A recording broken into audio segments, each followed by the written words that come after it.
خبر شامل کرتے ہیں کراچی سے۔ ڈسٹرکٹ کورنگی پولیس کا جرائم پیشہ عناصر کے خلاف گہرا تنگ تھانہ کھوکھرا پارک پولیس کی بہترین کامیاب کارروائی۔ بچت بازاروں اور مارکیٹس میں جعلی نوٹ پھیلانے والا سرگرم گروہ گرفتار کر لیا گیا۔ مزید کورنگی سے نمائندہ 27 نیوز جاوید محمود آرائن رپورٹ کر رہے ہیں۔ جی جاوید، مزید کیا اپڈیٹ ہیں آپ کے پاس، آگاہ کیجیے گا۔ جی بالکل، کھوکھرا پار پولیس نے انٹیلیجنس اطلاع پر کارروائی کے دوران جعلی نوٹ پھیلانے والے گروہ کے 5 ملزمان کو گرفتار کر لیا۔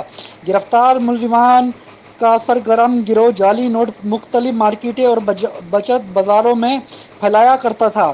گرفتار ملزمان کے قبضے سے 1,18,000 سے زائد جعلی نوٹ کرنسی برآمد کی، جس میں 1000 کے جعلی نوٹ بھی شامل ہیں۔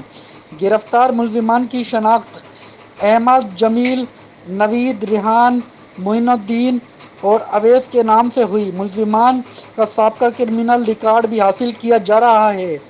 گرفتار ملزمان ملک کے لیے بدنامی کا باعث ہیں۔ ملزمان کے خلاف مقدمہ درج کر کے مزید انٹروگیشن کے لیے تفتیشی حکام کے سپرد کر دیا گیا ہے۔